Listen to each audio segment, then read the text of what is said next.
Hvem er du? Mit navn det er Kurt Adegaard. Jeg er 20 år. Kan du fortælle lidt om din fortid? Jamen, jeg kommer fra et hjem af, hvor min far han var med i en bande, The Phantoms, dybt kriminel, og min mor var alkoholiker.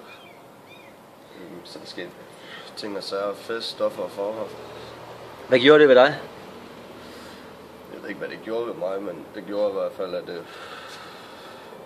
jeg måske havde tendens til at følge deres fodspor.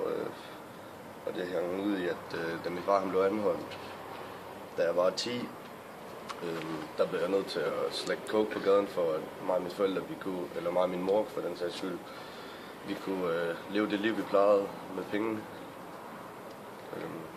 Så der kom jeg ud i bandelivet og noget. Okay. Hvad skete der så? Hvem fik fat i dig? Hvordan blev du anbragt? Jamen, jeg blev anholdt med en lille pose på 30 gram coke på lommen for en 10-årig, der er det jo meget, kan man sige.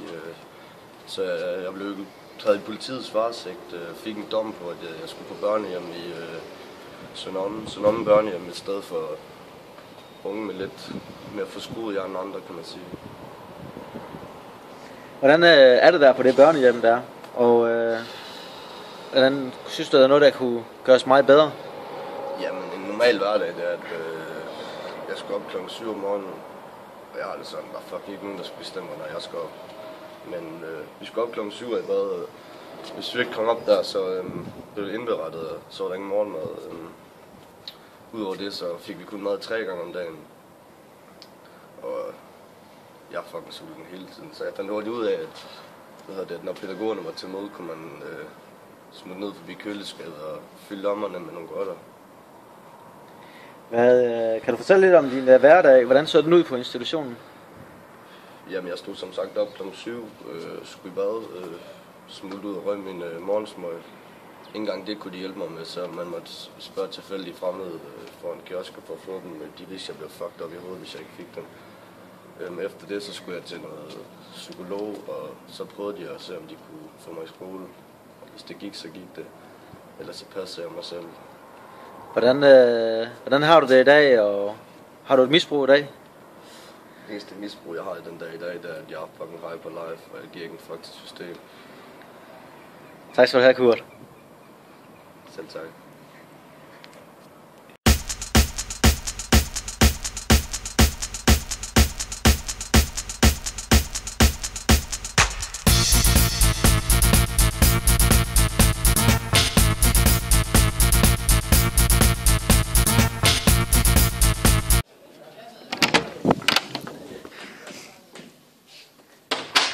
Hej Kurt. Hej. Har der ikke sket mere på den institution, du var på? Jo, men altså, vi havde jo som sagt vores daglige morgenrutine med bad og så psykolog. Udover det, så skulle vi gøre rent på hele institutionen 2 gange i ugen. Jeg synes, det var meget for langt.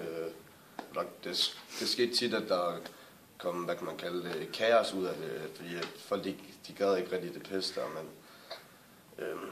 hvad vi mere lavede. 2 gange i ugen var vi til morgensvømning.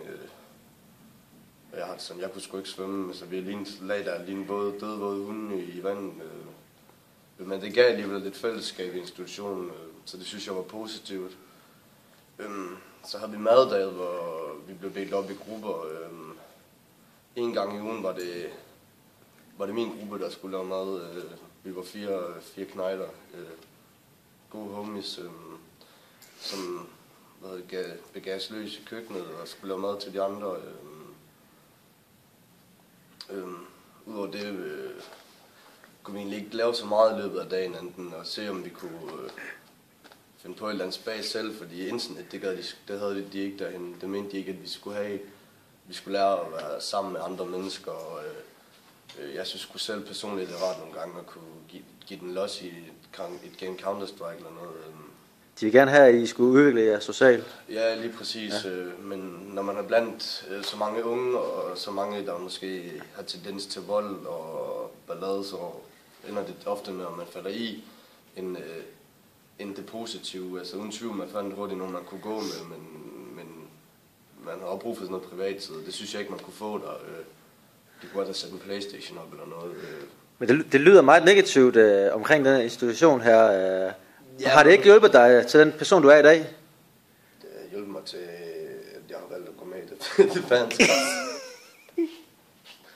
Ja. Men jeg synes godt, de kunne have, det duer ikke.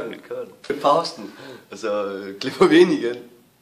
Jo, det lyder til, at du er meget negativ holdninger til den her institution. Har det slet ikke hjulpet dig til den person, du er i dag?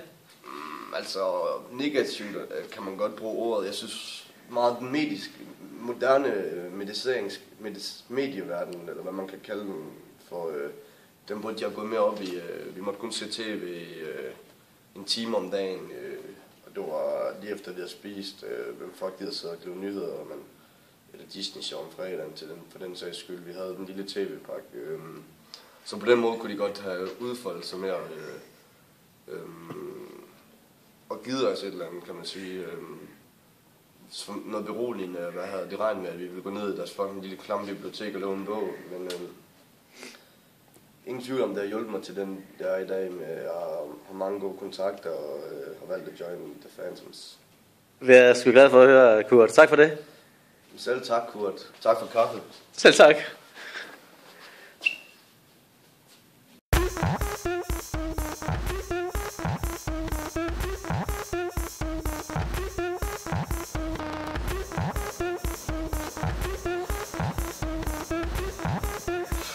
Jeg skal starte med det er okay.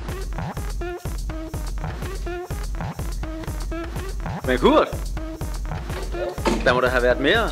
Der må der mere at fortælle.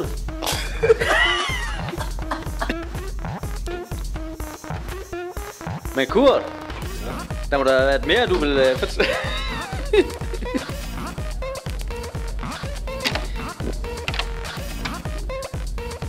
Ej Kurt, jeg tænkte på, har du ikke mere at fortælle? Jamen altså, om vi